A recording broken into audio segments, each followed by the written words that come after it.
Hey you hot topic freaks!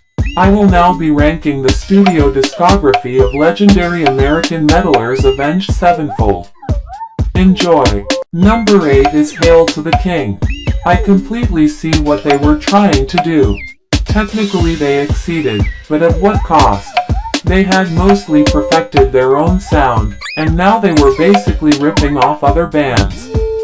I can't fully hate this album, but I do see it as a massive disappointment in their discography. Some of the hooks are catchy, but they pale in comparison to what they are imitating. I hope they don't go down this road again. Number 7 is Sounding the Seventh Trumpet. The band's debut, made when they were very young, recorded mostly on the cheap, not with a full lineup, but showing seeds of what will come. A good enough start, but barely touches what they will soon achieve. Number 6 is Nightmare, the first album after the sad passing of their drummer Jimmy, the Rev. Sullivan. It sees legendary drummer Mike Portnoy of Dream Theater fame interpret his parts that were written, and it is done very well. While there is interesting moments on the album, it does verge into territory that makes the music interesting but not as accessible or enjoyable. I do praise the band's journey to verve into more progressive material, but I can see where they fully hadn't grasped the ability to make it memorable and grabbing. Number 5 is Life Is But a Dream.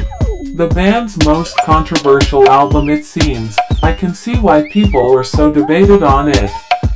If I'm honest, I'm still confused on how I feel about it. Technically this album is another failed experiment, but with intriguing results. Seeing the band going into avant-garde metal moments, experimenting with other genres like pop and disco, it oddly works as an odd concept album. But the production also leaves more to be desired, especially with some of M Shadow's vocal moments. But musically, Sinister Gates is on top form, showcasing great guitar and piano work throughout. Very much a tribute to their late drummer, it is a wonderful mess. Number 4 is The Stage. The band's return to their more proggier sound, it very much is a continuation of what they were attempting with Nightmare, but with more success. While the album doesn't fully balance the accessibility with the prog, it still shows off some strong material, especially with the title track.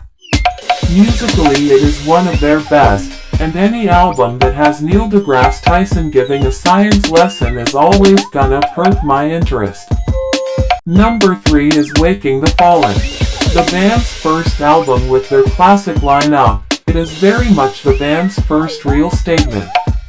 Taking a mix of melodic metalcore and fusing it with elements of prog metal, it showed what they would perfect on upcoming albums, but the overall dramatic presentation of each song is done brilliantly, musically, but also the vocal performance of M Shadows, showing off great cleans and screams that aren't too far off the mid-range of Devin Townsend. Also, this album has the ultimate metalcore riff that basically started so many careers. A perfect example of a great sophomore album. Number 2 is City of Evil. This is the album where the band perfected their sound and took the world by storm. Inspired by European metal, showcasing a high melodic edge but adding in elements of prog metal and the swagger of Guns N' Roses, it sees the band successfully obtain that fine line between being proggy yet being overly accessible. Musically it's very much set in stone, with the band showcasing amazing musicianship, especially Sinister Gates, housing his most classic solos and great shred passages. M Shadow's vocals and performance are at their strongest, being utterly captivating. Maybe some of the songs are a bit too long, but it doesn't make them any less enjoyable. In my opinion, the best Avenged Sevenfold album is their self-titled. This is the album where they perfected their sound. That fine line where songwriting is based on accessibility without sacrificing their sound or technical ability. Each song has a great hook, or a jaw-dropping moment. Even the ballad has great songwriting.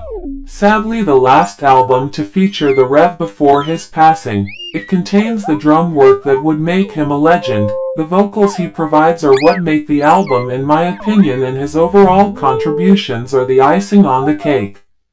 I can't not talk about the band's oddest track, A Little Piece of Heaven, having some of the funniest, oddest and darkest lyrics for a popular metal band.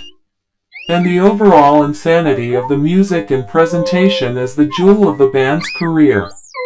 The definition of a perfect metal album. Highly underrated and would make anyone a fan of the band. Thanks for watching. Recommend me another band to do this with, or else I will definitely buy a heater for your thighs.